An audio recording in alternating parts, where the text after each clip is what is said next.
that authenticity is something that I had struggled with, at least in the earlier part of my life. And I felt like like you said, I wanted to be perfect. I wanted to be this image of what I thought someone who is Latino or someone who is first generation Mexican American should be. And I think that I constantly felt insecure and my self esteem was low because I set an impossible standard that wasn't true to who I am.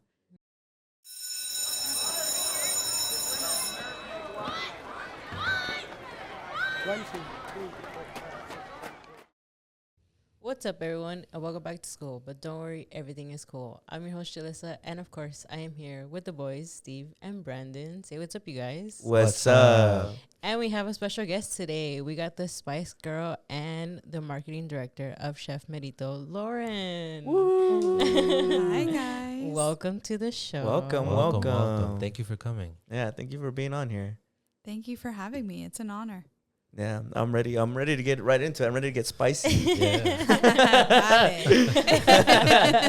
Go ahead, Julia. So, for starters, of course, tell us about yourself to our audience, about your journey into marketing and how you ended up working for the Latino company of Chef Merito. Yeah, so I actually realized the other day that I've been marketing pretty much even since childhood. I was running for student body president, making posters, signs, and all of that. And always just kind of thinking, like, how can I be more innovative, capture and gain everyone's trust, and make sure that they know I'm doing a good job, because I had a lot of fun planning, like, pep rallies and things in high school. So, and I kind of took that same mentality even moving forward into my career and didn't even realize it until recently, and had a few like mirrors kind of reflecting back. And then I'd say a really pivotal moment for me within my marketing journey was at Cal Poly San Luis Obispo. They had startup weekends. So my emphasis was in entrepreneurship, and you would kind of like Shark Tank, you would pitch an idea with like a huge group of people, and you would build a team over the course of a weekend. And from Friday night all the way to Sunday night, you are pitching to a panel of judges that will let you know if like they want to invest in your business, which is super cool. Without me even recognizing it, I helped build the marketing and branding for this company because we had a lot of fun with it. And we just kind of like, Twitter was really heavy back in the day. We were writing tweets, like already doing all the branding, integrating it and building it up. And then I don't even believe that they had a category for best branding, but because I don't think we won in terms of like the business and getting investment, but in terms of branding, they created this specific category just for us because of how well it did. I didn't realize that that was going to be kind of a defining moment into like what I liked. And, you're in college, you're still figuring yourself out. And then I wanted to still pursue Silicon Valley and go to Startup Weekend and figure out how can I'm very much like innovative. How can I be different? What can I do to help build businesses that's going to launch something? And so I had a couple opportunities, ended up just not aligning. And then my dad kind of calls me and he's like, hey, we got to hire a marketing agency. Like, would you have any interest? And I was like, little rebellious child, kind of like, I don't want to work for the family business. That doesn't seem like something I want to go, and I want to pursue my own thing.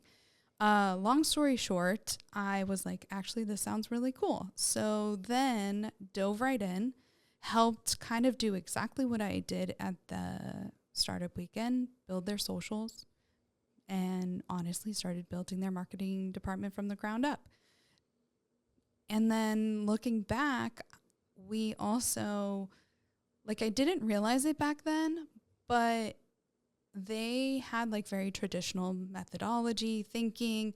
And I'm like, okay, let's kind of scrape this old school mentality and let's be different. Like, let's not only get on social, but like, what can we also create that's going to be a differentiator for the brand? And so that's when we started leaning into like the content and doing something different than other CPG brands. And then the Dodgers opportunity was a very casual thing. Someone was like, oh yeah, we also advertise for Dodgers radio. And I was like, for some reason, just like a gut thing, I'm like, let's look into that.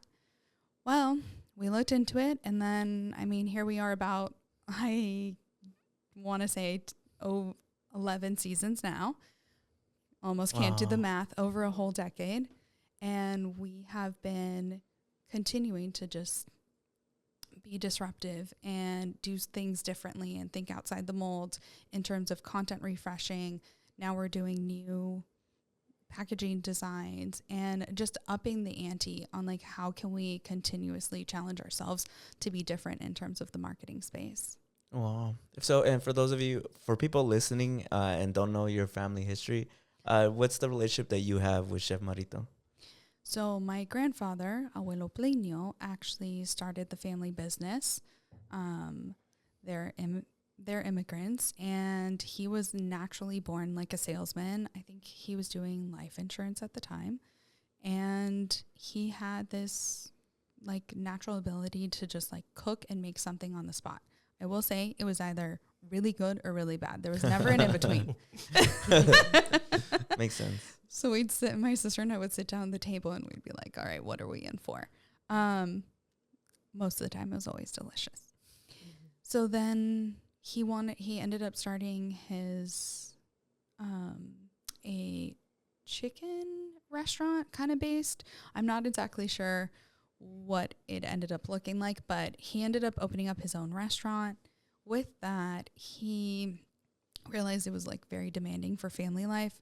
So he had to start something new, and everyone was still knocking on his door and like saying, hey, like that chicken tasted so good. Like, why don't you package the seasoning or create that? And my grandma had been in advertising.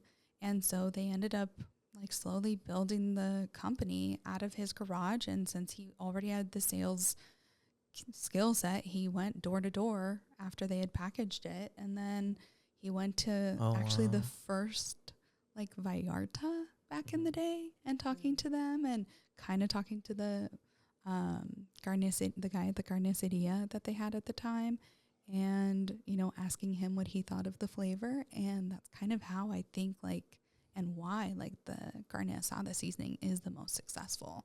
Yeah, it totally is, because I mean it's super iconic. Even the little logo of the chef guy, it's something that I grew up always seeing, and I can't imagine what it's like in your experience because it's so directly correlated to your family. How did that feel? Did that affect the way you grew up at all? You know, as a kid, you don't really realize it, right? Like you're going to abuelo's, you know, workplace, and you're just excited to either like play hide and go seek behind the the seasoning or like get on the forklift with your Barbies. So growing up with it, I didn't realize like, you know, what you have, you kind of, and then once I started, you know, getting into going to Cal Poly Slow, getting educated and kind of realizing what I did have, I was like, wow, this is really cool. And then once I started my career as well and realizing going to networking events, you get a different perspective. And the challenging aspects of it for me the most are kind of also, I'm sure you guys feel this too as Latinos, is we kind of carry the weight of that generation where like they came here for a very big reason. Let me rephrase that. They came here to get away from a life that they couldn't build on themselves. Now, as third generation, you know, he's building this company and it's, you know, growing pretty consistently. I wouldn't say like it, you know, popped off overnight, but like there's consistent growth and everyone loves it. Mm-hmm. So it kind of makes you look at like, what does success for me as a third generation Latina, what does that mean? And do I have to carry, you know, all of that ancestral burden, maybe not burden per se, but weight of, you know, was it worth it for them to come here and build this new life? I mean, I think we can all agree that it definitely was, but sometimes I think I had to take a step back and reevaluate. Like, I don't need to carry all of that as well. And what I need to do is lean into my authenticity, develop like who I am as a person, as a marketer, and follow like that path. And yes, this is in my DNA, so to speak, because I grew up around it. But I can also find my own way and redefine success in a different way that in terms of like maybe not numbers, but also in terms of like who I am and who I want to be, being here and still representing like the weight of that as well. Yeah, I totally get what you mean, because I think that for a lot of our ancestors or people in our immediate family, like when you think of mom, dad, or even grandma, grandpa, I think success looked like financial numbers being high. And so when you become, for me and my sibling who are first generation, I think that we feel that weight of wanting to continue to have that success, but the image of success has changed. Like, you can be rich in other ways and you can be successful in ways that aren't financial. So I completely understand that too, because then it also kind of it becomes so tied to your family identity, the whole like getting to this country and having to survive and hoping that you can make some sort of financial foundation for your family, that when it changes, you're like, am I betraying that identity? Am I betraying like, dude, is that weight too heavy for me to carry now? Should I just let it go? So I totally understand what you're kind of reaching at, because I think that's how I feel sometimes too. Like, I simultaneously want to be proud that my family worked so hard to get me all the privileges that I have in my life now. But at the same time, am I putting myself to this impossible standard that I'll never be able to achieve? And then therefore I'll never actually be successful, because I'll never have that happiness. So I totally understand exactly where you're coming from. So I think that's very insightful. That is exactly it. Yeah. I'm just like, oof, that nailed it. I feel that pretty much every day. And I think that also created this like idea of like trying to be perfect. Mm-hmm. And I think I wasn't actually successful in being perfect. I was like running myself to the ground and trying to build all of this. And then I realized that just leaning into my authenticity was actually like my power.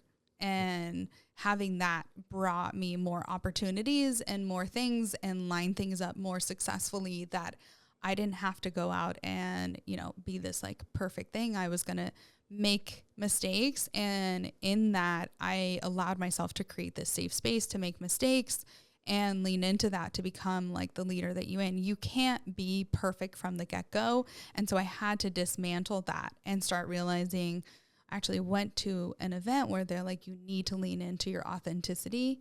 And I think also leaning into that perfectionism, I didn't want to say no to things. And something I realized that was super powerful was saying no. It can actually, because you don't want to disappoint someone, can actually be like more powerful than just saying yes all the time and doing all these things. And so at this event I went to, it was called Wordiful, and it's by like Liz Hernandez, and she's also trying to develop like these affirmations that can help you grow. And I thought it was super helpful. She's like, I have to say no because I don't want to disappoint you. And I thought that was the best thing that you can do for yourself, because like you don't need to carry that weight, and saying no can actually be more of a power move than saying yes. Yeah, and I think it goes beyond even like in a business sense, like in a personal relationships too, because I think that authenticity is something that I had struggled with, at least in the earlier part of my life. And I felt like like you said, I wanted to be perfect. I wanted to be this image of what I thought someone who is Latino or someone who is first generation Mexican American should be. And I think that I constantly felt insecure and my self-esteem was low because I set an impossible standard that wasn't true to who I am. Yeah. And so when I became more in touch with my authenticity, that's where I felt the confidence, and that's where I felt the self-love, and I felt like I could tell people no, because I definitely struggled with being a people pleaser. So everything you say is definitely resonating in a deep way that goes beyond business and even identity. Yeah, and I think that's just. Go ahead. You can go. Well, I was just gonna say briefly, like I think that's very insightful, like because I think in a lot of ways I can relate of the idea of having this like impossible standard or just this image of that you have to live up to to where authenticity can seem like you're straying so far away from that image. But in reality, it's like, well, authenticity is the key to living up to that image, you know, where the way I think about it with like, you know, whether it's the Latino culture, right? It's like you being authentic isn't straying you away from the Latino image, because your authentic self is the Latino image. Yeah. Like there's nothing about you that, you know, like if you were to be your authentic self, like that's what a Latino young man looks like, or a Latino businesswoman looks like, or a Latino podcaster look like, you know. So I think that's really insightful. I really like that a lot. Yeah, because then you start playing into the stereotypes. And I get stereotypes sometimes can make you feel safe and make you feel community. You're like, oh, that's cool. Like, we all share this common thing. But if it's not you, then you're really doing a disservice to yourself, because if you're not living for you, nobody else is going to live it for you. Yeah. And I think people also really enjoy seeing who you really are, you know? Yeah. I think people love that part, and I think that's how people stay very well connected. Yeah. Because it's like People can smell. People can tell when you're not acting, you know, to Who be you the are, person yeah. of who you Yeah. actually are. And I think people generally more like, what is it, radiate, connect more to like you being your authentic This self. rawness. Yeah. Yeah.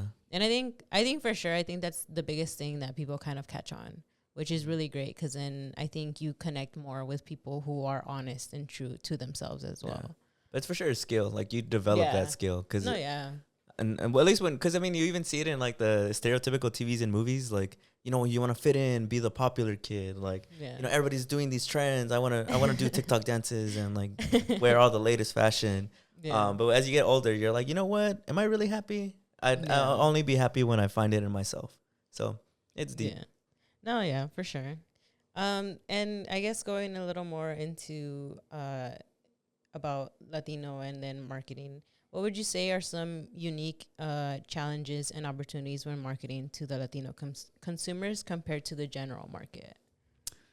So what we're currently facing is, you know, we have been such a staple in the Angelino community, and we have been marketing to our abuelas and our tias, but now we're getting to the age of marketing to ourselves. And so that's been kind of the mindset shift of, you know, we're much more acculturated. So what are the behavioral changes that we're making and that we're doing, and how can we help? And so I think that's kind of one of the things that I love about our products, and is that like it has that same traditional flavor, and it just makes it so much easier. We don't have as much time as we could. You know, we're not cooking birria for 8 hours a day. We don't have that kind of time. We're working 8 hours. Yeah. So I think that's what I love about our products specifically. And then also just those kind of just behavioral challenges. And then also in terms of like, again, I am just such a true, I think, entrepreneur in the sense of like, how do I make it different and captivate everyone's attention? There's so many ads these days. It's like, how do you disrupt? And so I definitely lean heavily on content marketing and just being more as engaging as possible, bringing in people like we talked about in terms of authenticity. Like any creator that we bring in, I make sure that they're authentic and true. They love the brand from the get-go, and that they share the same values that we have. The content is original. You know, we want to showcase how they can make this like accessible to everyone and really utilize that. And Oh, makes sense. Yeah. And then how would you say you know, being reflecting a lot more about the diversity besides like just the different cultures that Latinos have? How would you say that you guys have been marketing that to your audience of, you know, the Latino community is a huge community. How would you say that, you know, as Chef Merito, you have tried to connect more to different cultures? I think that comes in from different. So we actually just launched our first ever Japanese Mexican fusion menu item at Dodger Stadium this past year around 4th of July. That was the first time we had kind of really gone out of the box. So I sat down, you create your own board of directors at work. It's kind of like how I like to say it. And so I was like, how can we look at this from all angles and definitely amplify it? And it honestly kind of worked seamlessly. So we're definitely starting to branch out. Culinary, it just made sense. I was a little bit nervous because it's like we are not experts in Japanese cuisine per se, but we do have a lot of similarities. And the more I dove into it, the more I realized, like, why haven't we been doing this the whole time? And so I think it's just kind of like being open and making sure that you're taking all the right steps to help amplify it. And honestly, we reached out to new influencers, new content creators, chefs that we had never reached out to before, and they were so open. And that's what I love about Los Angeles, is the community is like open to creating and developing new things. So for us, we just, again, the opportunity sort of landed in our lap, and then we're like, okay, how can we take it and run with it? And so we're definitely open to making sure and making that, like, amplifying that. With Otani coming onto the team, we were like, well, actually, I cannot give us any credit in terms of this part. We were asked by Chef Merito and Dodger fans on social, are we creating like a Japanese Mexican fusion dish? And I was like, well, now we are. So, and, you know, I have developed a great relationship with the Dodgers executive chef, Christine Garretts, and she's amazing. And we both notice, and her and I are very big listeners in terms of what's going on in the community. Chef Merito was developed, as you guys now know, like going to get information, not, you know, asking the community like what their wants and their needs and whether they like the flavors that we're putting out. And so we were able to tap into a really talented chef that helped create this recipe that was the pan asada fries. And, like, to be honest, I felt like it was the perfect mix of both cultures, and it was something that I was really proud of. And I just honestly loved it. So we are definitely going to continue to lean into that, because I think that's important. And I think it's also really fun. Yeah, totally. Just from a marketing standpoint. And I also think like it helps bring the communities together. So we also went out and we did a little like community engagement within Little Tokyo to do like a precursor to our launch on the specialty menu night. And it was honestly really cool. And so many people came out and wanted to help support it. And so that just told us like, okay, this, like, we're hitting the nail on the head. We need to keep moving forward. People are open to this. And so it was a little taste. And so we're taking that in, you know, from what we did and going to help apply it to next year. So yeah, it's so beautiful too, because I think it's a perfect reflection of Los Angeles and specifically of Dodger Stadium, because Dodger Stadium has a large group of fan base that is Latino or Mexican American. And now with Otani coming in, you see there's a huge fan base now of Japanese fans. And so I think it's beautiful, because I think that I've been going to Dodger Stadium for years now, and I've always seen Latinos. But now in recent years, it's only been 1 year, but since Otani's been there, it's crazy how much the crowd has changed. And it's so beautiful that there's now a dish that specifically shows this perfect new, I guess, harmony of the fans that go to Dodger Stadium. Yeah. I think it's really good. I've also tried what you're saying. I've tried the special dish, and it's really good. It is really good. Oh my gosh, you guys, I can't tell you how many texts I'll get where it's like, can we bring that back? And I think even Chef brought it back for like a limited part of the World Series. I think it was only exclusive in like certain areas or whatnot, but I did even get to have some, and I was like, wow, this is so good. It was bomb. I've been missing it ever since. Yeah. It was really good. And I to what you're saying as well, like I feel like it's, I don't know, even you talking about it just feels very like community in the fact of just bringing two different cultures together. And I think that's another huge thing of LA, is that there's so many cultures within it. And like how you mentioned, right? Like there's now even within sports, but I think just with your dish alone, it's just like combining two different cultures that have always been present in this community, in this specific, you know, area of LA. And I think having those things is just not only representing, you know, the Latino side, but also the other side, which is like the Asian fusion, right? Of having that. And I think that's even more beautiful in the fact of like even our foods, right? We can put them together as just in the way of our communities of always just being there for each other. Yeah. If our foods can come together, maybe so can we. Yeah. Yeah. I like that a lot as a Asian Latino myself. I think hearing that is really heartwarming, because I like to, I don't know. I think it's very nice to see, especially, I guess that's one of the things that food is beautiful about, where you really can combine things and see something, like create something new. And kind of how Steve and Julie were saying, because I think we talked about it on a few podcasts ago, where the Asian Latino mix, like in terms of culture and people, is growing. So to see like you guys innovate with that is really cool. Yeah. You feel so seen. Yeah, finally. Well, I love that we can do that. But I understand that it's also hard, because it's also like you don't want to overstep, one culture or the other.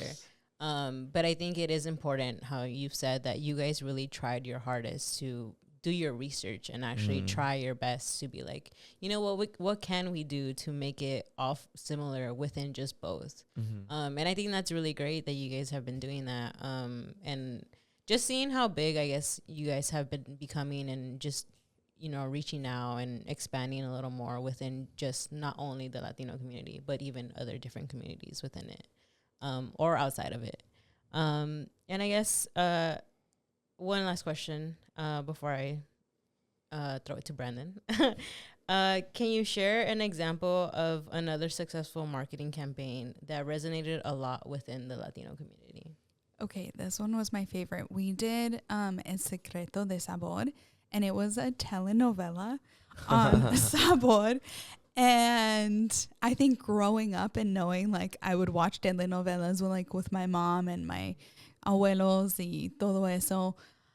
It was super cool to like incorporate it and be so dramatic with the product. I also am like a big fan of Jane the Virgin and Rogelio de la Vega, to the point that like my sister sent me a cameo for my birthday of his. Wow. And so when we launched this campaign with the telenovela, I was so amped, and it was super successful, which was also great. So I could tell that it was resonating with the audience and performing really well. So that was one that I'm sincerely proud of. Wow. I love that. Yeah. I guess kind of picking up where Julie left off, and you kind of just recently spoke on it. How do you innovate, like how you're talking about with, the fusion of Japanese and Mexican flavors? How do you innovate while staying kind of true to your roots, and also maintaining like a respectful, approach to it, but still pushing like the product forward and evolving as the community evolves?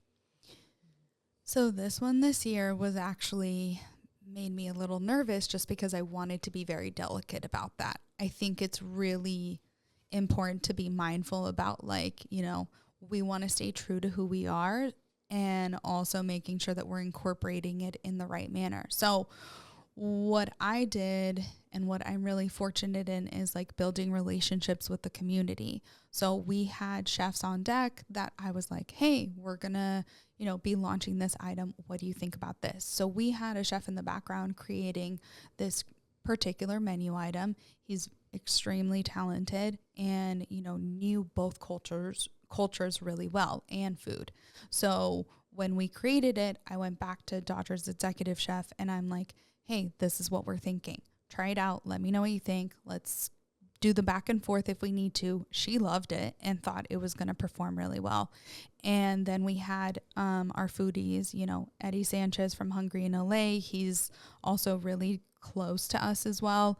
So I kind of told him what I was thinking, and what do you think from your influencer foodie perspective? He's like, no, I think that's going to be really cool. And then when everyone tried it, everyone ended up loving it.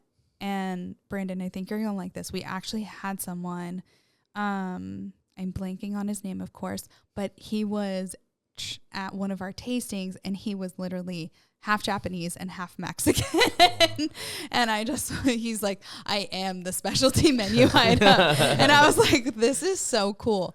So it ended up being resonating. And then on top of that, we we talked to a lot of people within the community and we're like, what do you think about this?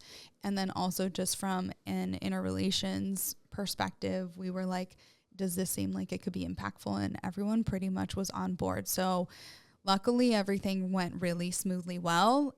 I had more apprehensions that I felt like that I didn't need to have. So I think just being really mindful and tactful, and for us, carne asada is really important. So that piece was in this dish.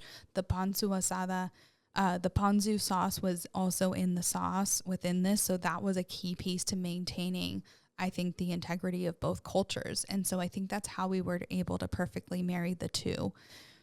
And that's how it kind of came about. Yeah. Do you guys consider yourself Mexican, like a Mexican identity in terms of Chef Merito, or is it more of like a Latino identity? I would say it's definitely culturally a Mexican identity. Mm-hmm. Yeah. Okay. I'm just wondering. Yeah. Because I guess I think about how like specifically Mexican food dishes are super iconic and so good. And I was like, it's so beautiful that it's so tied into our identity that we literally have like our own brands. Like Chef Merito exists, where it's like, no, if you want that authentic taste, you got to come here. Because I think it's a light compliment of like our food is very tied to our culture. I think that's just really cool.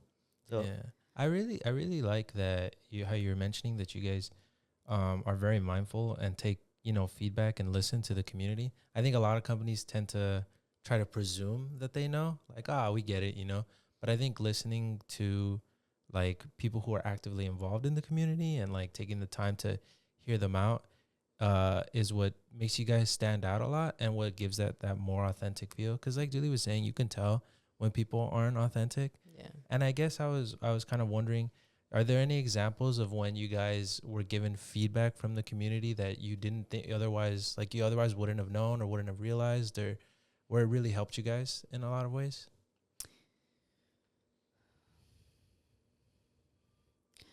Well, within this piece specifically, I would say that there wasn't anything that we were like, oh, we need to look out for. It was more, I think, like our own apprehensions. But we definitely, I think, like you said, in terms of leaning into your authenticity, you're not going to be able to grow and build a better brand unless you're willing to be open and hearing feedback and have that awareness. And without that, you're not going to be able to be as successful as you want to be. And I think that's kind of like a key part. And we've always like stood true on that. So you're asking that, and I'm like, I don't know how to do it any other way. That's true. I like that a lot. I guess kind of in addition, I'm not saying this just because you're on here. Like, this is actually true. This happens a lot, like on this podcast, where we'll have someone on and I won't realize like what a full circle it'll be. Like when we had Mr. B Baby on, I never expected to be in this position. When she was sitting right in front of us, because she's a muralist, I was like, wow, like my entire life growing up, I've seen your murals like everywhere. Mm-hmm. And what a full circle moment to have you sitting here and you're the artist behind the mural. So likewise with Chef Merito, growing up, I know that your carne asada is the most famous seasoning. I personally really like the chicken one a lot. And I remember when I was younger, for a time I lived with my grandma, and I remember having the memory of kind of like looking all over to try and find the specific seasoning. And I don't know, I just thought it was interesting because it's like, I remember telling my mom, like, because I didn't know the name, I knew it by sight. Like I was like, Mom, it's the yellow one with the chef on it. And she was like, I don't know what you're talking about. Like, what's the name?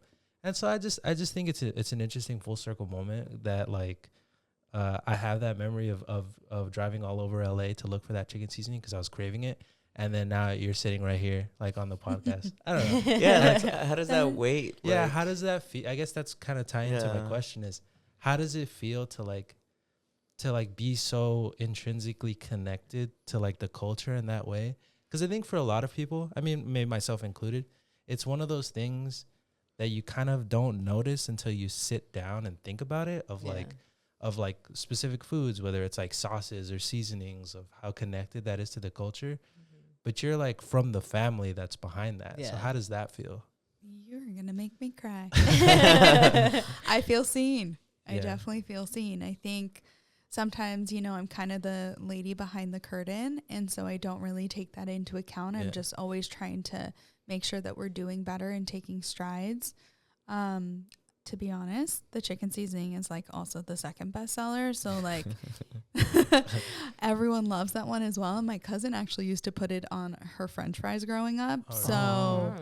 It's hey, we love the carne asada, but that thing's that hits. Underrated. It's good. I genuinely think the chicken. I love that pollo seasoning. Yeah, I'm a big fan of that one. And then, well, I guess to continue, like giving you your flowers of the fact that, you know, what you've been creating is just really huge. And I know that just reading about you and what you've been continuing to do for your own family business.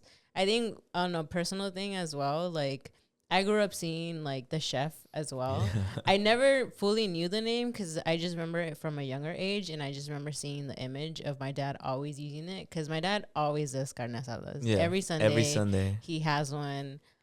So growing up, we always used to see it. So when I met you and you told me who you were, I was low-key fangirling because I was like, wait, you're like, it's part of your family as well. And I think that's a huge thing. So it's also just another honor of like having you here because we generally grew up seeing you or like your family's, you know, brand. And I think it's incredible what you're continuing to do.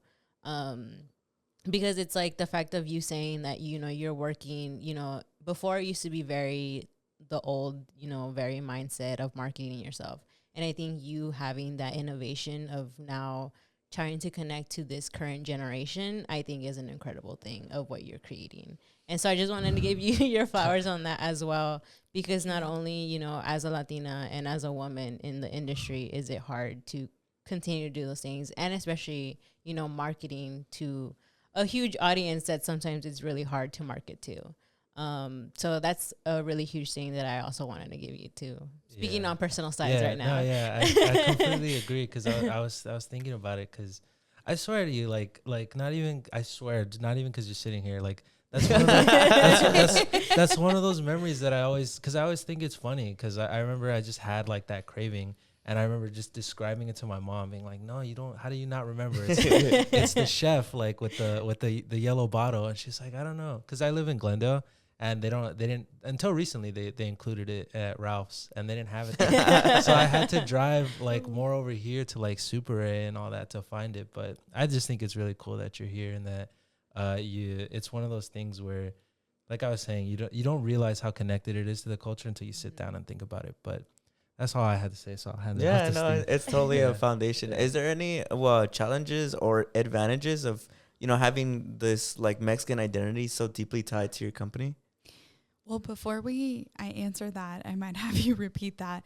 To go full circle, Brandon, I actually created a specific radio script to actually hit that on the head, where we knew that people recognize like the yellow and the red jar and the chef, but they didn't know the name.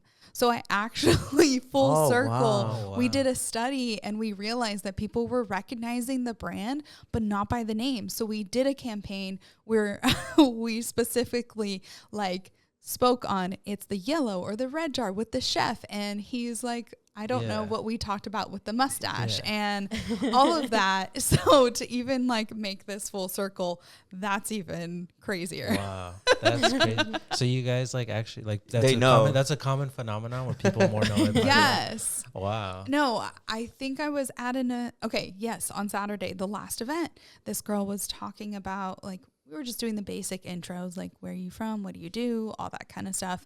And I was like, oh yeah, I work for Seasoning Brandon. I was like, I kind of had a feeling. I was like, she probably knows it. And she was like, oh no, I don't think I've heard of that. And I was like, let me pull it up. So I pull it up.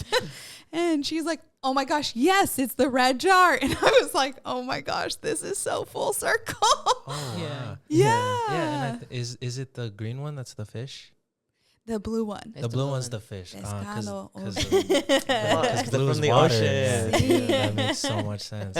So were you guys able to get away from that kind of, or have you just fully embraced like, well, people just know it as the chef with I the love how colorful you always jars. keep doing that. Yeah, because It's an iconic photo. It's iconic. Yeah. It's iconic. We might have to do a TikTok on that. I know. Right. When you just like that. So you guys just kind of fully embrace that then? Yeah, we wanted to make sure. Well, that's when I kind of pivoted and changed the marketing strategy. And I'm like, we need to lean on more product visuals. You know, we were a very small to medium sized brand. So radio is a lot more affordable than TV.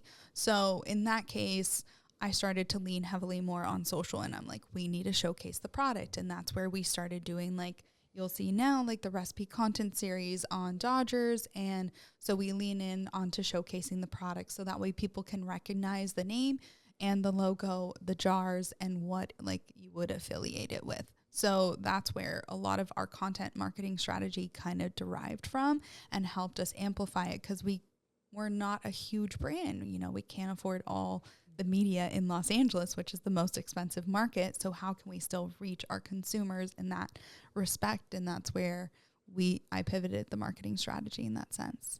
Wow, what a cool full circle moment. I did not expect that to have that, but very cool.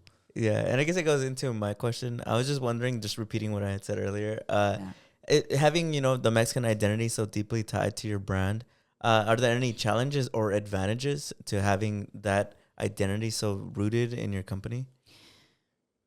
I would say yes, more so just apprehensions than actual. Like I said, we've gotten a lot of feedback where people are open. I think maybe because we are so deeply rooted and we own who we are, that we're able to do these like Asian fusions. And now, you know, we did a we did a Cuban Mexican fusion with, I think, JD Martinez, and we did like the pan con lechon sandwich at Dodger Stadium. Were you there, Julyssa, for that? I think I heard about it. Yeah. Okay. Yeah. Honestly, you guys, that was so good too. It's all I didn't good. try It's all it, good. but yeah, it looked Yes. good from the video. Mexican food is just so good. It's just, I can't deny that. Yeah. JD did not leave anything on his plate, but I did try one after that, and I was like, this hits so well. And so that's where I think we don't necessarily have too many challenges, because we have owned who we are. And then moving forward, we can kind of, you know, get creative, and they know we've already established our identity, and it's allowed us to kind of flourish in that sense. Ah, that's beautiful. Is there any significant moments that you've experienced in your marketing journey, whether it's with Chef Merito or anything before that, that really stood out to you and that you still keep with you as you go about your journey?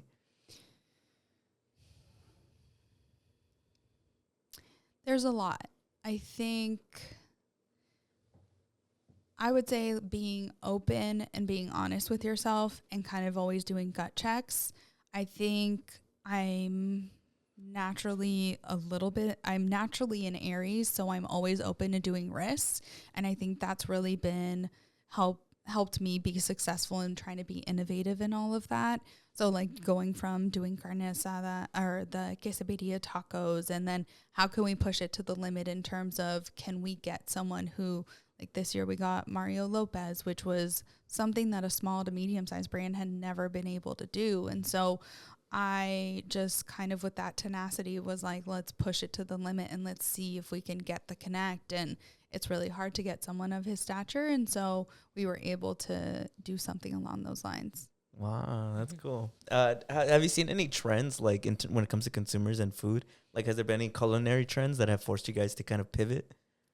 Well, the quesadilla trend has pretty much pivoted my marketing strategy and there's going to be a lot more to come in 2025, but we had a product. So going back to like how Chef Merito was built, you know, we always are very focused on innovation and how we can be creating these wonderful ingredients and also keep that traditional same flavor and taste, but make it easy at home. And that's where we notice, like, I mean, even Jack in the Box and like all these fast food places that you would never thought of are doing quesadilla tacos. And so we already kind of saw the trend coming. We already had the product. And so now we're going to go ahead and emphasize that and continue to like capitalize on it. But or maybe not capitalize on it, but really push our product in that sense where we can provide, you know, an alternative to making your classic traditional dish, and then making it easier for everyone's everyday use. All right, cool. Wait, so who cooks here? Oh, none of us. None of us. I mean, he had a phase. He tried. I had COVID. during the pandemic. I had a phase where I was Chef Steve for a little, twirling my mustache. It was cool, but I think I never like perfected it enough. Like I remember he tried making wings. Tried or I made wings. He made wings. I think you tried twice, no? Yeah, my second batch was better. Yeah, the second batch was better. That person was a little. But he genuinely testing. was like trying to come up with some stuff in the kitchen. Yeah. It was so funny. At least at the time, it was so funny to me because I was like, wow, he's genuinely really trying to create this dish. Yeah, back when I was in college, so the full story of the Chef Merito thing is there's a Super A what did you say, like 2 miles from Yeah, here? it's not been even there. closer. Oh, really? Oh, Yeah. really? Oh yeah, most of the stores I've probably been there. Yeah. So what they had, this was back in college, back when I was meal prepping to Get all paid. paid, right? In your gym era. That you could buy like a gigantic piece of chicken breast, and they would season it for free with the Chef Merito, and they had this gigantic bottle, and I never paid I mean, I always recognized it. I was like, that's what they're seasoning with. Yeah. But I don't know. It's kind of like when your mom makes you cereal versus it just somehow tastes better when someone else does it. So I would have them do that. But finally, I couldn't always go out of my way to get it. And that's when I was like, man, it's that yellow one that they would always use. And because I suck at cooking, I'm not a good cook. That was the only thing that I ever felt that I could get right was it tastes good when I put that on there. So that always, when I was meal prepping, that was always coming in clutch. Yeah. I love that. Is the Chef Merito, is it based off somebody? Is it based off your grandpa or? Everyone asked that. No, I think my Dio literally drew him up, and they just developed the logo. He was kind of very artistic, not actually an artist, and he just drew it up. And my grandma was in advertising, so I don't know if she guided him or the whole story exactly there, but that's what I know so far. I kind of take it now that he's, moved on or passed on. I kind of feel like that's him in a sense. I don't think we knew it back then, but kind of when you start connecting the dots, maybe it was a subliminal thing that it was kind of him. And that's kind of how I took it. No, yeah, I think a lot of people know Chef Merito. A lot of people know Chef Merito by how it looks, but not by its name. And specifically because people use it for carne asada. People grew up in their entire childhood using it for carne asada. But I know you guys are starting to expand on that. What is that? Yeah, so we actually created the adobo para birria, which, as you guys know, can traditionally take up to several hours, almost 8 hours. And so we wanted to create a product that was authentic to the traditional flavors and create it so that way you can create it in less time. So it basically creates all your wonderful flavors, and it's a great marinade. You put it on the meat. You can put it in, obviously, Instapot and all of that are super popular now. So a pressure cooker, and you can have your classic birria in 35 minutes, which is insane. Yeah. I mean, like how you were saying earlier, everybody and their brother has birria now. Jack in the Box, Pollo Loco. I wouldn't be surprised if even 7-Eleven has birria tomorrow. So I'm glad that there's people with authentic intentions and authentic backgrounds. Kind of joining the trend and providing an authentic mix, an authentic what would you say? Flavor and authentic, an authentic flavor identity, and identity to the mix. Yeah, because I also think Chef Merito is used by abuela and abuelito, and I think if they can trust you guys with the carne asada, I think that they're gonna have their mind blown with the birria seasoning, because I think that it just has a good track record. You guys just have been there for the community, and I'm sure now you guys are expanding, and the community can be there for you. Yeah, and for sure with all the spices and stuff, people can now create even more dishes, which I think for me personally, since I've always seen the carne asada one, it's always just been one specific seasoning. But I think now having that diversity within just seasonings and creating your own dishes, it makes me feel more like I want to start cooking, you know? Yeah. It makes me feel like there's going to be a lot more dishes that are going to be delicious for Thanksgiving. Yeah, especially, I was just going to say, now that it's about to get cold, Thanksgiving, Christmas, and it's kind of becoming birria season. What a perfect time to get that new birria seasoning. And now going kind of honing in more into your personal experience, because you are a Latina. How is it like working in a field that is usually not dominated by Latinas? Has there been any challenges? Has there been a lot of success? Has your journey been different than most? It's tough to say because I feel like I'm very lucky in the sense that because we're so community forward and we're always building relationships, I have had like the right people in my corner and also people who are going to give me honest feedback. I think it's really important you create your own board of directors. And I think being able to have those honest conversations, it allows you to do that. But it is difficult. You can see the egos in the room. You can see, I think one of the most frustrating things for me is like, I want to do what's best for the brand always. And I'm trying to think how we can balance that egocentric, you know, with also what's, so it's like kind of like, you have to remember like egos can be delicate. So you kind of have to just like wait till that subsides and then be like, okay, here's what I think, or make it like their idea. So that way you can get what you need to across. But I would say it is really challenging. I think I'm trying to come up with creative ways on how we can get what we need to get done and kind of have molded myself to work around it. And that sometimes doesn't feel good. You just want to be able to be like, hey, can we just do this? And I think this is going to work. And then rather than having to worry about what everyone's going to think.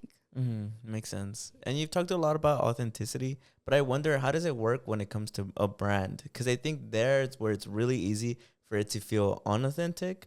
How do you combat that? How do you make like the demographic of Latinos or Hispanics in LA feel like they can somehow put their trust in your brand?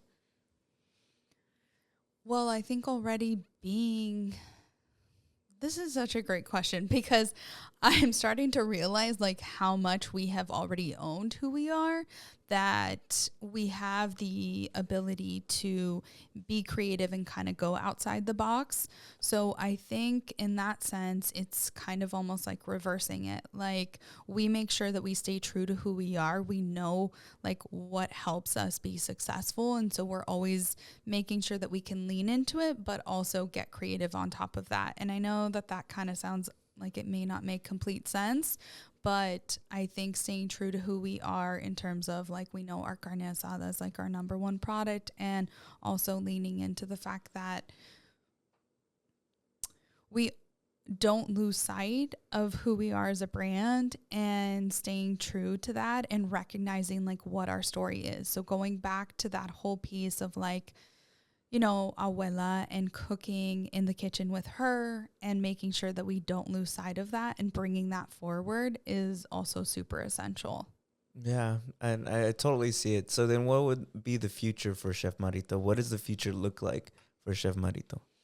You know, one thing that I've noticed is that foodies are really accepting of different types of food and they always want to be creative in the kitchen. And I think that's one thing that we're going to heavily lean into in the future is like, you know, I think we kind of have to like deprogram ourselves from like, it's just like a cultural thing. Like food is universal, and allowing them to be creative with our products and seeing what they come up with as well, and not worrying about, you know, like, okay, well, we're such a Mexican brand. Like food is universal. They're the creatives. Allow them to expand. And one of the things that naturally came about is like Chef Merito brings out the chef in you. So allow yourself to be creative and create like what you want, while also we still have those traditional flavors that we're never going to lean away from. So does that come from like a personal experience? Like, do you have any fond memories of like food and like being associated with food growing up? Or is that just like something you've developed over your journey working in marketing? I love cooking. So for me, it was super fun. And I think it's like another creative outlet that I have. Yeah. And I like being able to just play around and see like what I can cook up. I'm not by any means a chef, so I definitely lean on their expertise. but seeing, you know, what they develop and then what the content creators are developing, they're so out of the box. Like we had one of these content creators develop, well, even like Eddie Sanchez for the Dodgers versus the Yankees. He's like, well, let's challenge like New York's pizza and create an al pastor pizza. And it's like, he's really funny because he even said like the cojita cheese. Wait, the Oaxaca cheese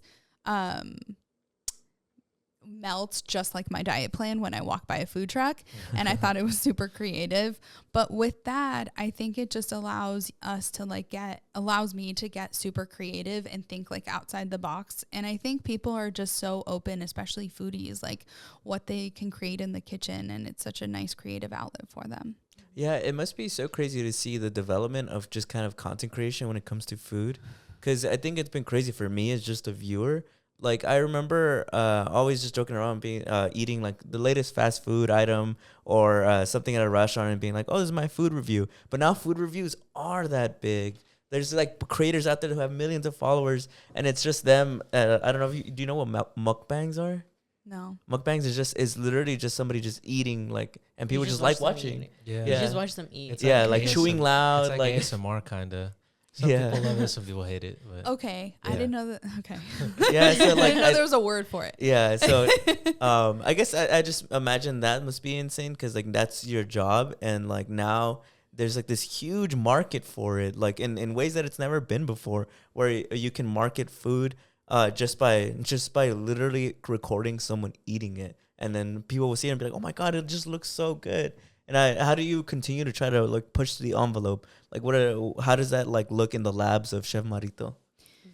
Okay, so my knee-jerk reaction was like, we have to showcase like how you use the product. So like, it goes back to like, what value can we bring our consumers, and going back to our whole foundation, which is like, okay, yes, it's awesome that you can eat it, but also like, what can we provide? What values and attributes can we provide to the consumer? So even taking it to the next level of like, okay, this, you know, carne asada seasoning is going to have paprika, cumin, all these flavors that make it authentic, and then enhancing it and even saying like, here's how you use it. Like you can use it as like, I always say like 1, 2, 3, because you just sprinkle and then saute and you're pretty much good. Or pretty much air fry. I feel like that's what everyone's doing these days anyways. Yeah, totally. So that's my go-to now. Yeah, I could see the content creators be like, it's used for meat seasoning, but you know, you could also use it on your fries.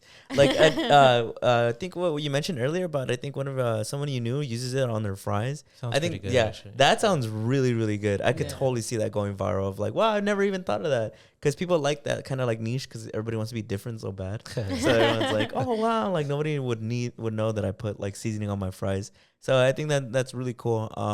I guess kind of wrapping things up, for other people who are similar to your identity and cultural background, who want to go into the who want to go into the career of marketing, what's some advice that you would offer to them, specifically to Latinas? Because I think that's what our audience is a majority of, and I think that's like I think that need more support, because I think that it's so intimidating to go into a field that's male dominated. So what's some advice that you would have, if you have any? Yes, I have quite a few. I think the best thing that you can do is join networking groups and start networking within. A lot of women want to help uplift each other, and there's a lot of networking. I'm in WISE, which is how Julyssa and I actually originally got connected, through someone within that organization. Being open, being honest, being true to yourself, and also not hiding yourself from who you really are, and also being upfront about like what you're looking for, what your goals are. I want to be in marketing. Make that very clear. Reach out to people on LinkedIn. Also do an information interview. Ask them if they have 15 minutes. If they don't have 15, ask them for 5, and find out, you know, like how much, ask them how they got to where they're at in their career. You know, I can help so much. I'm in food, but there's also people in sports. I have a girlfriend, and she reached out to some of my connects and just did a 15-minute like informational interview on like how they got into the spot. What's the job like? Make sure you're properly vetting and setting yourself up for success in that way. And I also believe, like, especially in marketing, like, relationships are key. It's a small business. It's important to make sure that you do your best to help build, but also build with intention, build with warmth, build with connectivity, authenticity. And that's going to push you a lot more further than I think if you're just like, hey, I'm looking for a job. Everyone's looking for a job. What's going to make you stand out? And how are you going to, how are you going to pave the way? I don't know. Maybe that's just my own kind of projection in there. But I also like to do small things as well. Like, everything's digital nowadays. Don't forget to go back to basics. Like, a handwritten card now goes a lot more further than anything else. Mm-hmm. Think about, who the person is and reach out with them in terms of what they're interested in, or like find out if they like to do a certain activity and then go and meet up with them. And I think it's important to just really lean into that, because you can now build a community that is going to help and want to watch you grow. And I think that's really important. Sorry, that was really long. No, the more the merrier. Yeah, because I think all of it is valuable. Everything you're saying is really valuable. And I lied too. This is my actual final question. Because I think I'd read between the lines. What's a valuable lesson that you feel like you have learned that you would have loved to give to a younger version of yourself? Ooh, the power of saying no. And not allowing yourself to think that you're always disappointing everyone. I think that maybe that's like a Latina and a meism, but I think it's really important to know that if you feel like you're going to take something on and you are going to disappoint people around you, you can say no, or pivot and say, hey, I don't have time for this project, but on this date, I can take this on. And just being open and honest about that. That's probably my biggest lesson within the last 6 months. Wow. That's beautiful. That's beautiful. It sounds like self-care to me, because it's like, why are you going to set yourself up for failure? The only person you're hurting is maybe people who feel like they're disappointed by you, but by yourself, like, because if it's just confidence, like if you know you can't do something, there's nothing wrong with being like, no, I don't want to do that. Mm-hmm. But thank you for answering my questions. Thank you for coming on the show.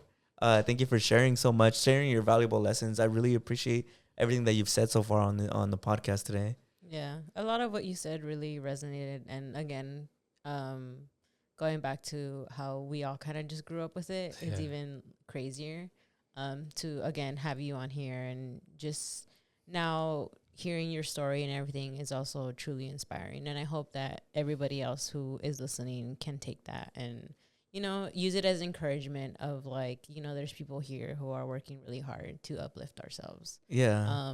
And just standing up for yourself, Yeah, people like you too, because I think you need that kind of representation, in all aspects. Because I think, at least for me and for my personal, I won't speak for every Mexican in the United States, but at least for me, I think that I really, really desired some type of role model or some representation of my identity in both entertainment, the corporate world, any other world, where I felt like I was like, can someone who looks like me, from someone who comes from where I come from, can they ever actually be in marketing? Can they ever be in these shows? Can they ever be successful corporately?